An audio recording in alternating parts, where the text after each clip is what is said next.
Hi, everybody. My name is John DePietro. And I'm Bob Zagami with the Camper Report Show. And on this Camper Report Show, we're going to find out what Jeff Kinzbach, a famous DJ, radio personality in Cleveland, is up to these days in his brand new RV. How about you, Bob?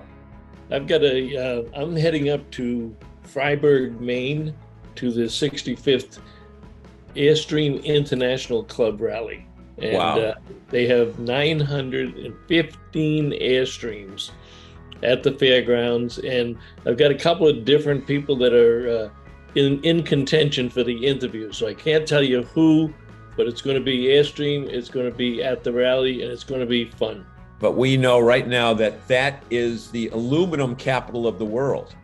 It is. The sun is shining brightly in Freiburg. Yeah, those stories plus all the news of the week from our friends at RV Business in Woodall's Campground Magazine right here. Stay with us because this is the Camper Report Show. And welcome back to the Camper Report Show. My name is John DePietro, along with Bob Zagami, and we have all the news of the week from our friends at RV Business in Woodall's Campground Magazine. And Bob, the shipments of RVs for the month of June, they continue to amaze people. Talk a little bit about what you see in those. Yeah, even though there's been a little bit of a slowdown, June was down in terms of the shipments over last year, but year to date, we're up 7.8%, and we're getting right into the middle of the selling season. So we haven't seen much slippage at all from the consumers. They are still buying. There was 45, well, this June, almost 40,000 towables sold versus 45,000 last year. But annualized so far through June, year to date, we're up 293,000 versus 271,000. Amazing. Motorized was down just a little bit, 4,950 versus 5,000 last year. And for the year, 30,543 versus 29,148. And a lot of that's driven by the small Class Bs and Class Cs, but they're all motorhomes, they all count. They're all on the highways. We saw them during the Do It Now tour, I'll tell you that. We saw them on the highway. So the shipments are there. And, one thing about the shipments, when you ship out a lot of RVs, you need people to repair them because the highways and byways of America are in rough shape right now. And these RVs take a beating. And there's two national organizations, the NRVTA and RVIA, that are offering either discounts to military people or outright scholarships. Talk about, number one, talk about the need for RV technicians. That is just amazing, the need that's there. It's a tremendous career field, and there's opportunities at every level of our industry, and both from a standpoint of dealers, but also at the manufacturing level. So the NRVTA in Athens, Texas, is offering 10% discounts to active or retired military personnel for their fundamentals course, which is a course that you need if you're going to take any of their other courses to become a technician or an RV inspector. So 10% off is going to help those. And both Steve Anderson and Terry Cooper, who are the founders of NRVTA and Work Camper, they're both veterans. They're both veterans, and they understand the need to find good placement for them when they're coming home. And the RV career field is certainly one of those, and that's men and women. It fits everybody. They've got a lot of women going through. It's a great career opportunity for women. They have a lot going through their training programs right now, and almost all of their programs are filled up. So that's one aspect. Right. And now we get in our RV and we drive several hundred miles northeast to Elkhart, Indiana, where the RVTI is, the RV Training Institute. And Kurt Hemmler has told us about a scholarship opportunity. Yeah, it's the Kevin Phillips Scholarship. Kevin unfortunately passed away earlier this year. Kevin was the group president for the RV group at Air Excel, one of the leading suppliers of many components, air conditioners, fans, vents, and what have you. They're owned by Thor. Kevin was a tremendous leader in the industry, served on the board of directors, was secretary and treasurer of RVIA. He just had one of those pleasant personalities. You always enjoyed meeting with Kevin and being in his presence, a big smile, but he was a tremendous advocate for the industry. So in his honor, Jeff Rutherford from Airxcel and RVIA and RVTI came up with a scholarship, and it's geared mostly towards high school kids, people looking to get into the career field, because that's an area, besides the veterans, that's a big area where the industry is going after. Every kid doesn't have to go to a 4-year college, and Kevin was a big advocate of that. He recognized the need in the industry, and I think society is coming around to the fact and realizing that the 4-year, there's no ticket to the top of the pile if you have a 4-year college degree. Right. No, These not by any means. They go to a trade school, they learn a trade, they come out, they don't have any debt, they go into, well-paying jobs. I mean, it's not unusual for RV technicians to make 6 figures and, have a nice 9-to-5 job and go home every night. And it's a very good career field. And that was a nice way for them to honor Kevin and all of his contributions to the industry. And another thing that we noticed in our Do It Now tour that took place over the past month is there's such a wide variety of camping opportunities. And I'm talking not just the cabins and the yurts and the tents that are available at Sun Outdoors and KOA, but I'm talking equipment that you bring with you. And we saw some really new stuff. One of them is a new product by Sylvan Sport that allows you to camp either right on top of a little trailer, the kayak trailer that you tow with you, or put that device on the roof of your vehicle. And certainly it's safer from animals and water. Talk about that. Well, I think it's an interesting trend, because in the past, we've thought of all those tenters that are out there, more than 30 million that go tenting every week. And we thought, well, they're going to go right away, and at some point they're going to buy an RV. Well, now there's an intermediate step. You've seen other types of tents on top of Jeeps, and some are very extensive.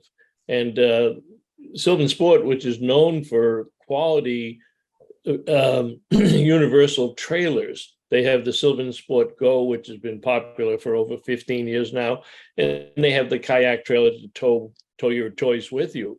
But they've come up with this loft tent that's got netting on, heavy duty netting on the sides. It's got panels in case there's inclement weather, and it will go on top of the vehicles. It's got a suggested list price of $27.95 for it, and it's just going to have people that are tired of sleeping on the ground. Now they can sleep on top of the car or on top of the trailer, and then they'll go to an RV. So if they're not quite ready to leave the tent and go directly to a trailer or a motorhome, and you're going to see, and there's another trend out there, they're calling it Outlanders, but Outlanders are people that don't necessarily have a trailer or motorhome, but they may have a Jeep or an off-road type of vehicle, and they're more susceptible. They prefer boondocking and going out in the wild areas. Really getting away from this whole Outlander movement is another one that kind of fits into this. People would like this kind of a tent if they're moving in that direction also. So watch out for the Outlanders. Yep. So we've told you about the training part of the business. We talked to you about the fun part of the business. We talked to you about shipments. But now let's talk about people who are RVers that want to live on the road. And that brings us back to the RV Life Entrepreneur Summit, which takes place September 7 through 11 in Colorado, 4-day conference. All the heavyweights in the business are going to be there. But most importantly, Bob, I'm sure you'd agree with me, the people that are part of this faculty, and there's conferences, there are small meetings, there are larger events where they speak to several people at once. These are all practicing RVers who are on the road with their business. Talk a little bit about that event. It's a big movement there because of society, because of the work environment, the ability to work off-road, the ability to have internet anywhere that you want it. More and more people are opting to go full-time and work from the road. So this is the perfect summit. About half the people don't currently own an RV. They're going to learn about RVs, but more importantly, how to run a business from the road. What do you need as far as business processes, as far as the internet, as far as livability, a space in the unit for your thing. This is the perfect summit. RV Life Network has acquired the rights to this summit. This will be the first year that they're producing it. All the speakers are people who have lived it, who are living it, and you're going to learn from people just like yourself. So it's going to be a very an excellent product to see what's going on. Yeah. And we should point out, we're not telling people to go buy $100,000 or $150,000 RV and then come to this seminar to see if you like the lifestyle. Right. We're saying come before you even buy your RV, or if you're already traveling, come to this and see that you can monetize your travels. And what better lifestyle is there than to be on the open road, have an income coming in, and love what you're doing? Yep. And there's a lot of people that are doing it part-time. Yep. They go for vacations, they take their RV and then they work from the road. And that's what gets them into this mindset. They do it for a month or two on vacation or over the summer, and they say, well, why can't we do this 12 months a year? Mm-hmm. You just buy a bigger motorhome or a bigger trailer, have a place to do our work environment, basically have an office, buy a toy hauler, put a, outfit an entire office in the back for your business, for your supplies. You remember when just not too long ago, we were out at the Alliance RV rally, and their Valor units, which are the toy haulers, have so much flexibility where you can be in an office during the day in the same spot that you're in a bedroom for kids or grandkids at night. Yep. And the flexibility in the new units being built really make it easier than ever to run a business from an RV. And you will find all about it at the RV Entrepreneur Summit. Go to the RVentrepreneur.com and you will see everything you need to do to register. But let's be perfectly clear here. These spots are not unlimited. There are a limited number of spots because they don't want to be so big that it's impersonal. Right. And that's very important as well. So if you're thinking about doing it, do it now. Yep. Do it now. I think we've used that terminology before.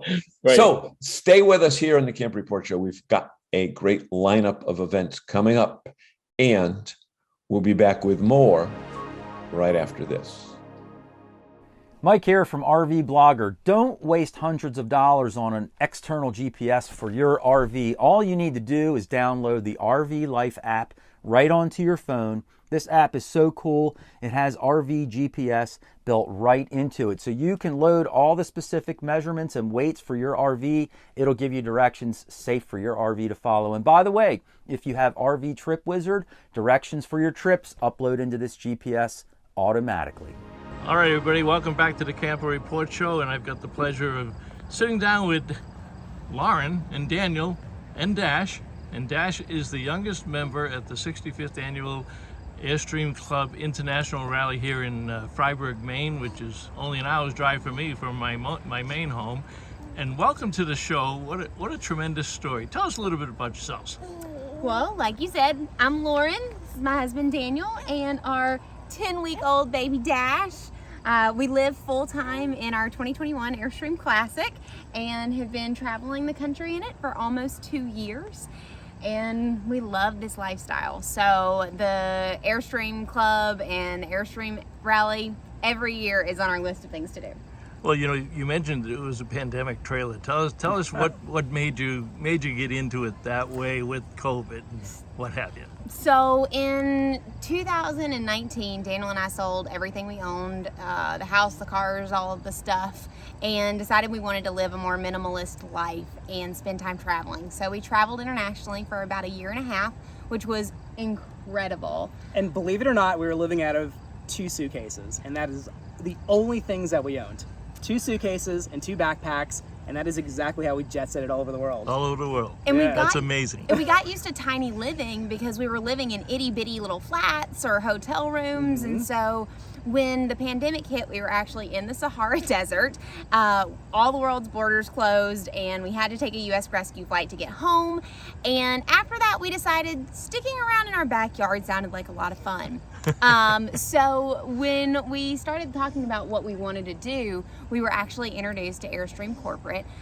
They heard about our story and our passion for supporting small and locally owned American-made products, and they actually loaned us an Airstream for 4 months. We started traveling in it, fell in love. We had never RV'd in our lives, so You know what? Kudos to Airstream for giving some newbies an Airstream to kind of like venture out with zero experience. So Well, that says a lot it's about the also- brand itself. Yeah, it is, and they're a fantastic company to work with. But it also shows their belief in what you were doing. Because the thing that attracted me when I studied your website last night is the local flavor. I think that's an incredible niche because so many people want to go where everybody else is going or cover the stuff that everybody else knows about. You know, let me show you Yellowstone Park. Well, no, I was already there. Let me show you the Statue of Liberty. No, I was already there.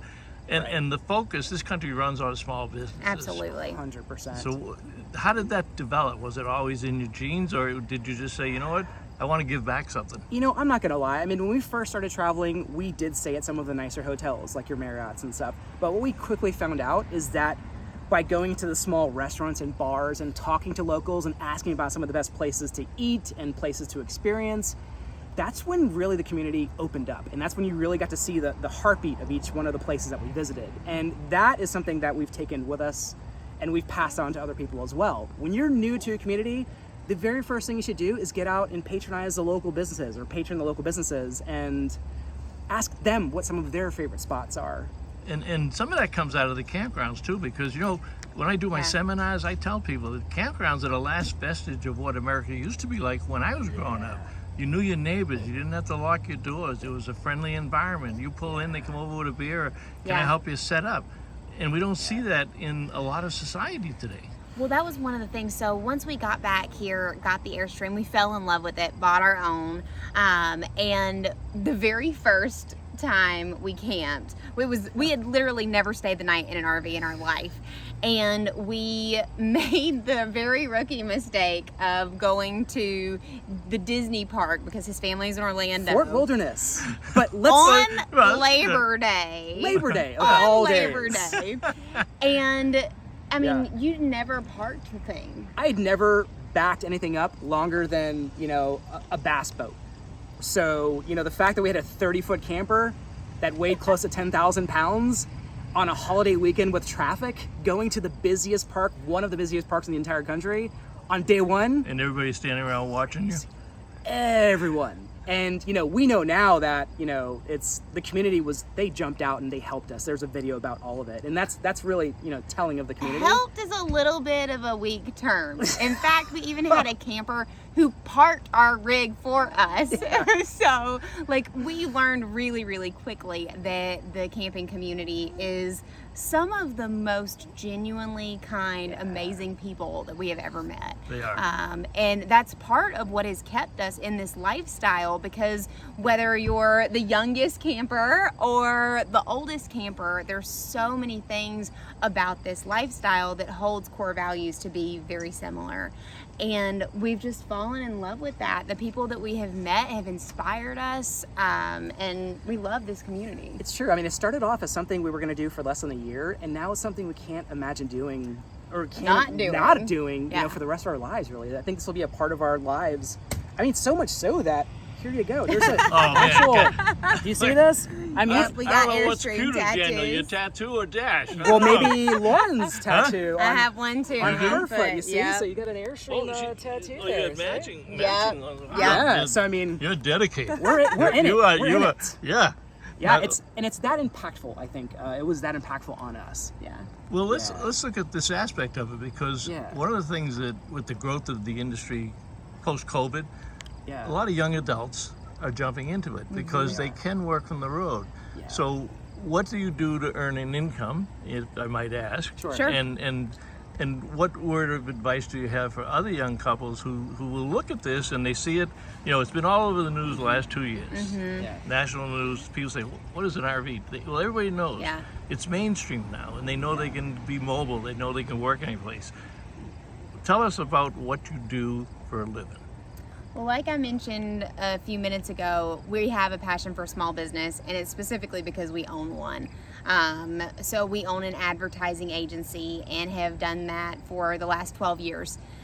With the pandemic, we all went remote, and so our whole team is remote today, which is really cool. And we're also getting to see them experience similar lifestyles, which we absolutely love. So I think that there are a lot of companies that are out there that are more willing, as long as you've got a good, solid internet connection, which is totally doable, to allow people to live a more transient lifestyle. And it's I mean, even we had probably misconceptions about what it would be like before we started, but it's really an incredible way to live. And we've encouraged our team, like she was mentioning, to do the exact same as us.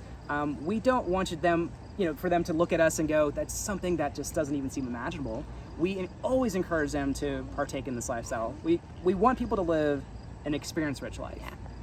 And those are the things that matter. Yep.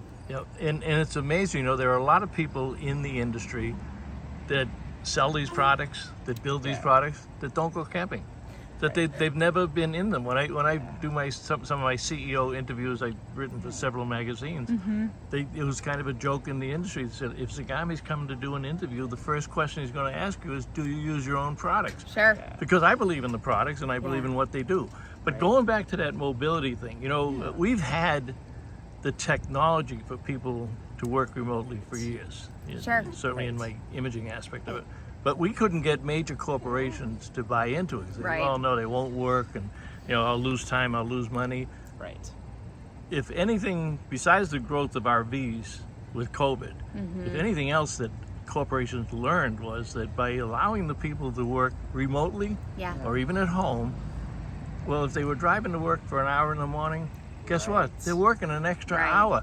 The people are more productive. Yeah. Number one, they're happier, Yes. they're more productive, they enjoy what they're doing, and the benefit goes directly to the company themselves. Sure. So more and more companies are going to do exactly what you're doing. Well, and what we found with our team specifically, because we had a 7,000 square foot office before the pandemic, and we loved our office, it was fun. But we talked to our team and we were like, guys, do you want to go back to an office? Should we look at that again? And everybody agreed with exactly what you just said. They're getting to spend more time with their families. Yep. They're not doing the commute. And just overall life Quality of happiness, life. is higher. And so People's mental health, Yeah. from having a little bit of freedom, like we talked about, is definitely improved. Mm-hmm. And like to your point about productivity, we're seeing people get more done in 3 hours than they used to get done in 8. Right. Because it's dedicated, focused Right. time on work. Yep.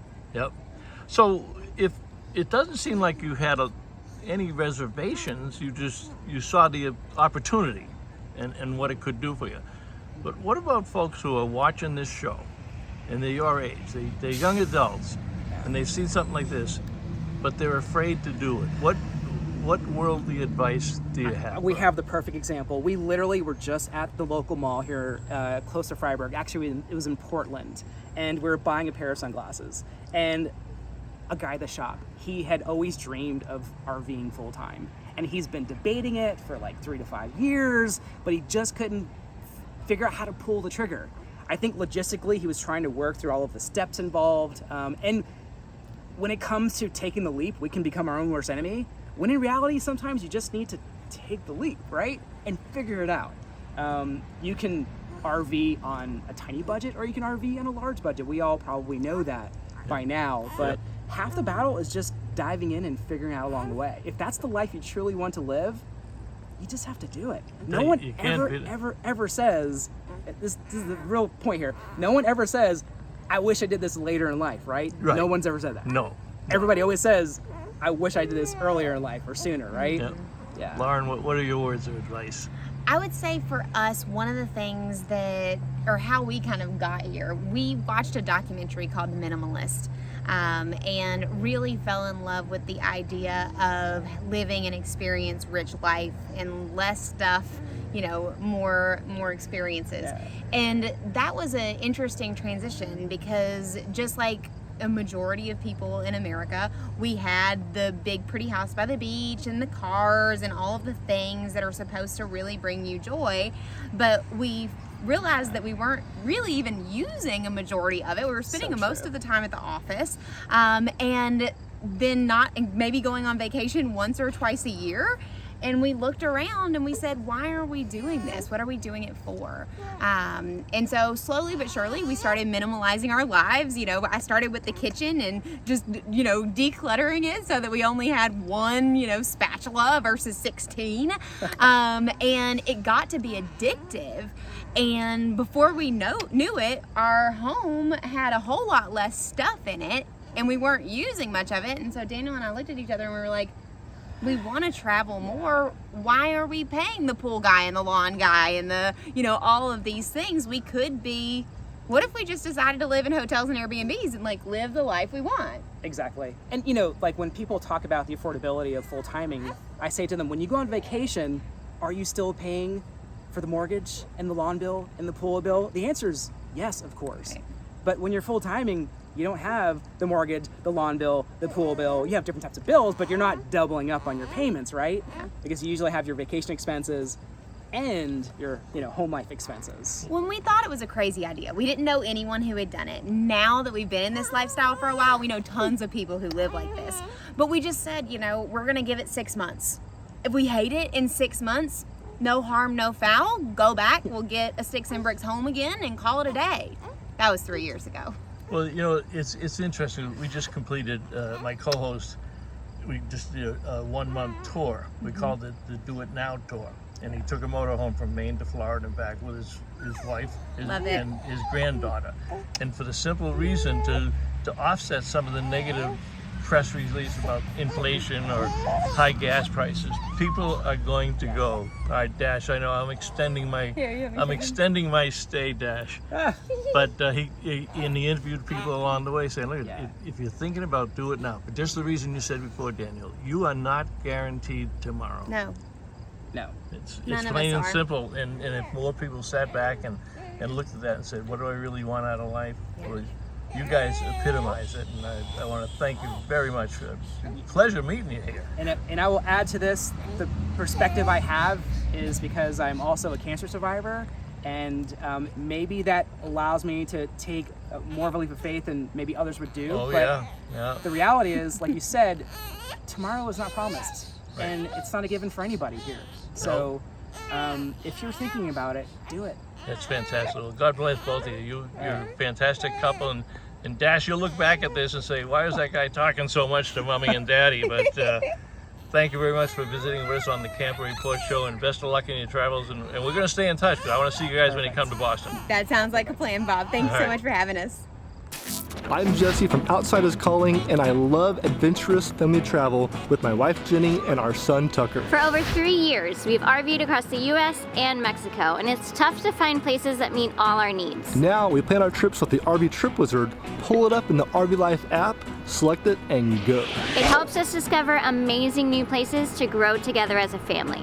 RV Trip Wizard with the RV Life app is an awesome trip planning combination. You can get both for one low annual price. Check out rvlife.com to learn more. Hey, everybody, and welcome back to the Camper Report Show. My name is John DePietro. And you know what? The thing I've been saying for years now, since we've been RVing, is that one of the cool benefits of our RVing is that you meet the nicest people. And we're going to talk to a nice couple right now, or at least the wife is nice. I don't know how good the husband is as far as that is concerned, but they have a similar background as me in that they're dysfunctional, and they've been in the radio industry for years and years and years. And I want you to give a nice welcome without a soundtrack to Jeffrey and Patty. And I want you to say the last name, Jeffrey, because I'll make sure I got it right. Yep, Jeff Kinzbach. Kinzbach. There you go. There. Oh, wait a minute. Should I use my fake radio voice? No, you could. So anyway, you guys have spent the last year and a half or almost 2 years on the road as full-time RVers. And you took a gigantic leap of faith because this is your first RV. Patty, you were kind of the impetus for getting the family into RVing. Could you tell us that story about tenting across America? Well, my daughter, our daughter, when she graduated from college, she said, I'm going to drive out to California to her job to Los Angeles by myself. So I said, you know what? I'd love to go with you. I'm willing to stay in a tent. And she said, okay, you can come, but it's under my terms. No hotels. You stayed in the, I was going to say, you stayed in the tent while she stayed in the hotel, not that way. No. Well, that would have been a sight. So, oh, wow. yeah. So, so we just had a blast. I loved it. That was my first time camping, sleeping in a tent, being outside, not outside, being in nature with the parks, the national parks. And I loved it. And so I came home from that and told Jeff that, when you retire in a couple of years or whenever it was, let's sell the house, sell everything, get an RV and just go. And Jeff, your immediate response after you regained consciousness was what? Well, my jaw hit, I still had the bruise where my jaw hit the table, and it was like, what? Have you lost your mind? It took a while to convince him, but but she did. Finally came around, and we after went about 2 weeks on the couch, I was convinced. 2 weeks on the couch, that usually does it. So I said, let's just go look at RVs. Let's just go look at them. We're just gonna look. So then he was like, oh, okay, I like this, but we didn't buy yet. But then we waited, and then when the pandemic hit, then we went back out again looking, and we just found something that fit right there. So Jeff, be honest now. Was the first thought that went through your mind, did you check the client list to see if there was an RV dealer that you could trade the RV out for? Yes. Yes. You are correct. And I happen to know somebody, and his name was Tim Nicholson with General RV.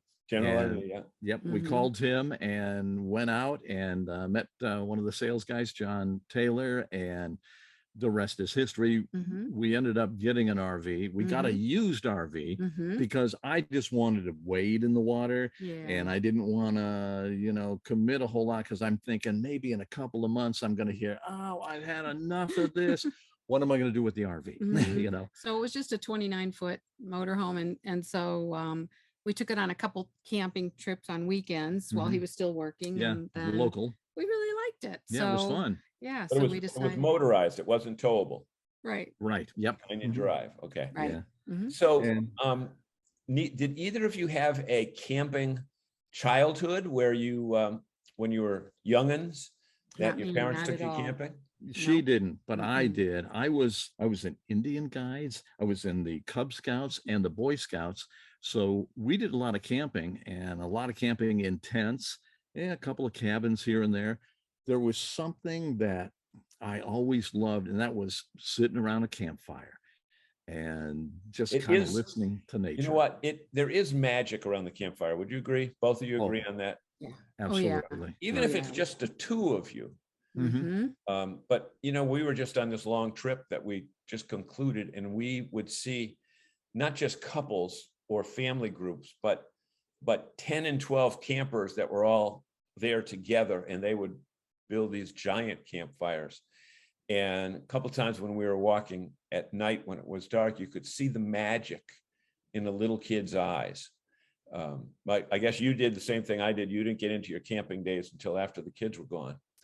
But don't you notice when you're on the road, the magic that kids have when they're in the playground? Oh yeah. Oh yeah. Yeah. There's a special type of energy, and it's hard to describe. It's almost difficult to describe, but yeah, there's like a freedom, a fun. It's pure fun. We see families that are really enjoying themselves, having a good time, instead of the parents walking in front of the kids, and the kids are with their heads down and they got a phone to their ear. You don't see much of that. Yep. So tell us a little bit about your background, because I went right into camping, but you spent how long in the radio biz? About 50 years. Okay. Yeah. So were 50 you years. broadcasting with a can and a string when you originally got into the biz? It was right before electricity was invented. Okay. But The radio I was still in remember. black and white. Oh, yeah, Yeah. it sure was. Yeah. But I started, I really kicked off my career at WMMS in Cleveland in 1976. Prior to that, when I was a 16-year-old kid, I got a job at a top 40 station in Cleveland. I was answering telephones. I did some part-time work over the summertime at a couple of radio stations in Michigan.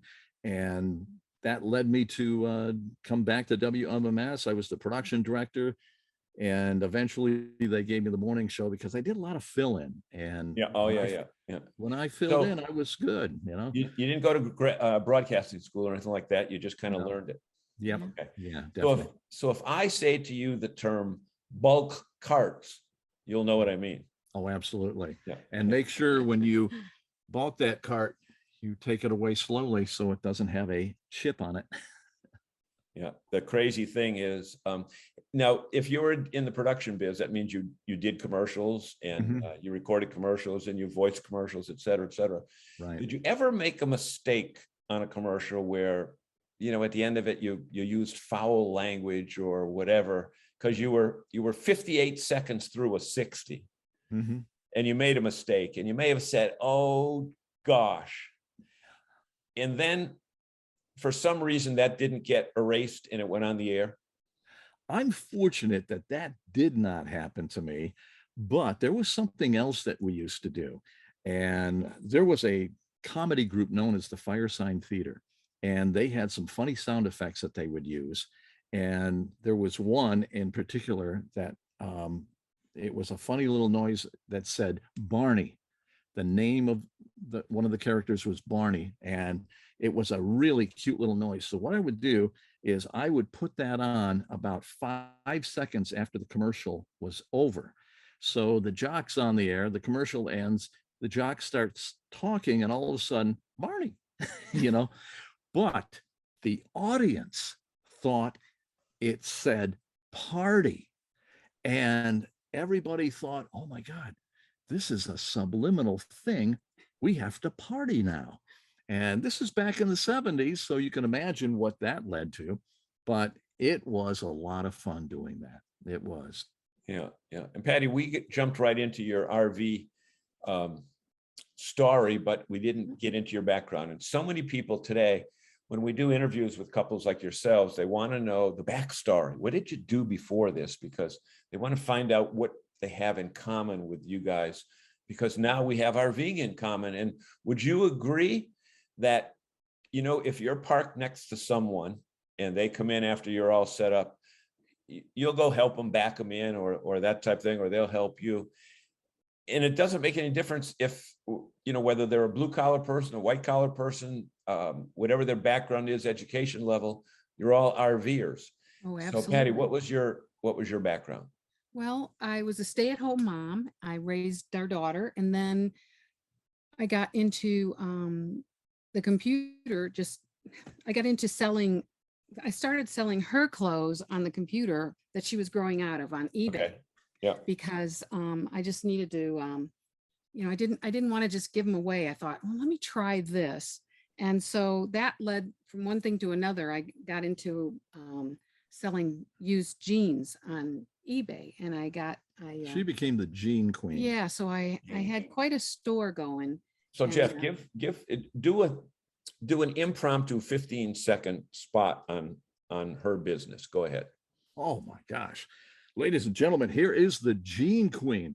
Doesn't matter if they're Levi's, Wranglers, Express, the high ends. You can get the best deal possible from this woman. And not only that, but they fit. They fit so snug and so nice. The Jean Queen, only on eBay. There you go. This sale is limited. I love it when they say quantities are limited. Yeah. They're limited until you stop buying them. Right. They won't make any more. Yeah. But if you act now, John, if you act now, we will throw in a pair of socks. Yeah. Just pay separate shipping and handling. Right. Okay. Or the big new word now is, but wait, there's more. Right. Yeah. Right. So tell us where you've been so far, because we're running out of time. I can't believe we're running out of time. Well, let me ask you this. Would you come back with us at another time to do part 2? Absolutely. Absolutely. Okay. Yep. But in the meantime, tell us where you've been in your 21 months. And more importantly than that, where you headed? Yep. Well, been all over the place. Everywhere from the state of Ohio to the Black Hills to the Pacific Northwest, the Rocky Mountains, you name it, we've been there. The Southwest. We've actually been to 30 states. We got to pick up 10 more, and we'll do that. You have one of those little maps on the side of your RV. Yeah, we do. Yep. Yeah. You do. Okay. But that's kind of gauche. But Yeah. hey, you know what? You've got to show people that if you bought the RV, you might as well use it, right? Well, I have it inside a door, like Right. on the doors on the bottom, our basement. Oh, what I have it on the inside of the door. Okay. So Right. you're not too So it's for ostentatious. us. Yeah. Yes. It's yes. not obnoxious. Right. Right. So you've been all around, and again, you're full time, so you have to follow the sun. You can't stay up in Ohio during the wintertime. Yeah. Right. We follow 70 degrees. Right. Okay, that's the way to do it. Because But we have not been to the East Coast yet. Mhm. okay, We're heading there. but wait, there's more that's coming up, right? Yep. Mhm. Yep. And So we are going to plan where a you gonna trip to go? the East Coast. We are planning to head east here in the next couple of weeks. We will go through Boston. We have some good friends in Boston, head up to Maine. We want to go to New Brunswick. We want to go to St. Andrews. We want to do some whale watching. Oh, yeah. And from there, we may head down to Key West. That's the plan. Let me suggest one thing to you. Yes, There's sir. one highway that will take you from Maine to Florida called I-95. Oh, yes. Yeah. Stay off it. It's Yeah. Right. the worst. It's the worst road in America Right. because it goes through Boston, New York, Philadelphia, Baltimore. If anything, again, you're freelancers. Here's what you should do: go to Holton, Maine. Mhm. Okay, no, don't even do that. Go to the town. It's the easternmost point in the United States. It's right near Bar Harbor. I'll think of it before this broadcast is over. And then it's the easternmost point in the United States. Okay. And then get down to Key West, which is the southern end of Route 1, Right. US 1. And if you stay off the interstates, I'm sure you'd agree right now that you see so much more on the side roads, the state routes yeah. than. Oh, yeah. Mm-hmm. Oh, it's such a better trip when you're Oh, off the yeah. freeways. Oh, Yep. it's incredible. Found any Yeah. crazy local restaurants that you have a story about? Oh, what about the one in Phoenix? Oh, yes. What was that? It was called Jalapeno Bucks. Uh-huh. And I went and I got a great burrito. Absolutely loved it. And it was a hot rockin' flamethrowing burrito, but I Wait. Go back Okay. and describe that burrito again. it was a hot rockin', flame-throwing, good tasting burrito. Mhm. Okay. And Okay. Patty, I do got- you guys have the same food tastes? Sort of, yeah. Sometimes. But I got a peanut butter and jelly brisket sandwich. It was really good. I just saw your jaw. I had to try it. It was on the menu. It was Okay, different. well, we'll have to find out more about that. The Very other good. city that I was mentioning, the northern city, I knew I would remember. It's Lubeck, Lubec. Okay. Oh, I'll look for that. Easternmost point in the United States. Wow. And Okay. you look over and there's Canada. Uh-huh.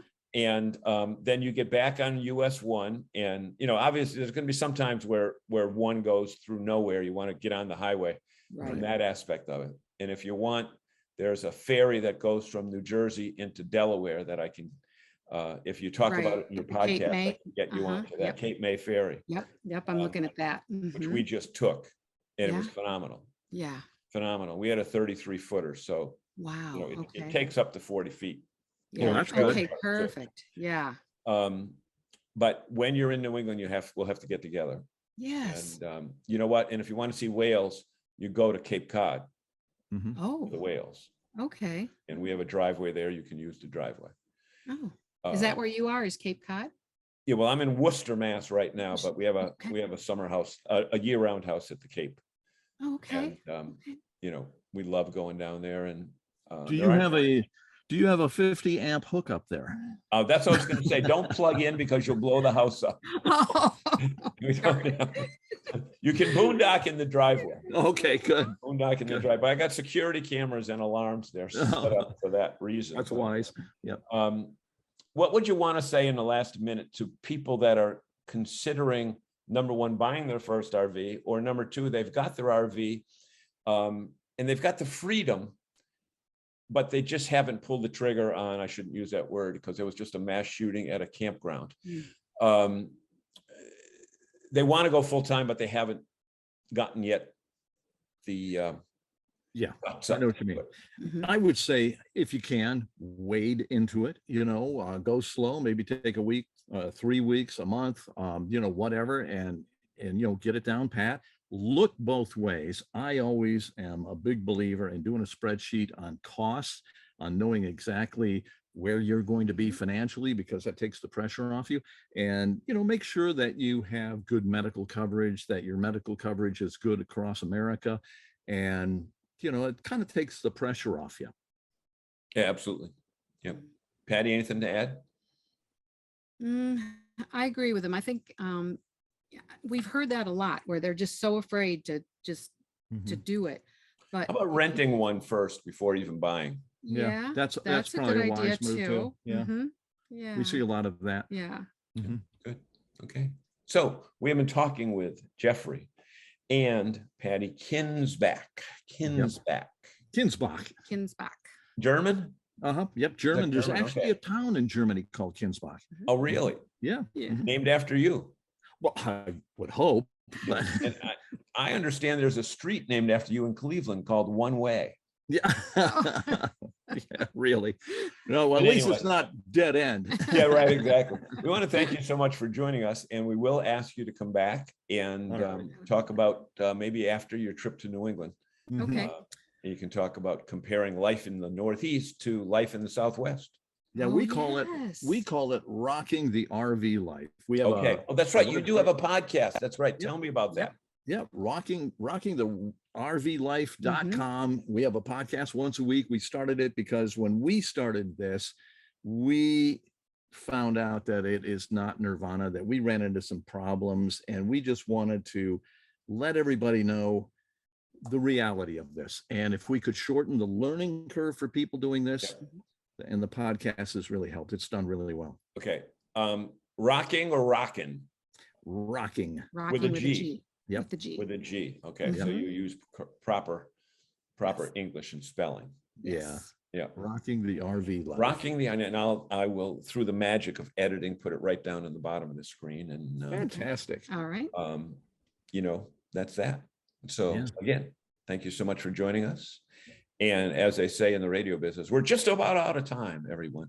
And Jeff, you close this segment and say the name of the show is the Camper Report Show, and we'll be back right after this. So go ahead, you close it. Ladies and gentlemen, you've been watching the Camper Report Show with John DePietro, and we'll be right back after this.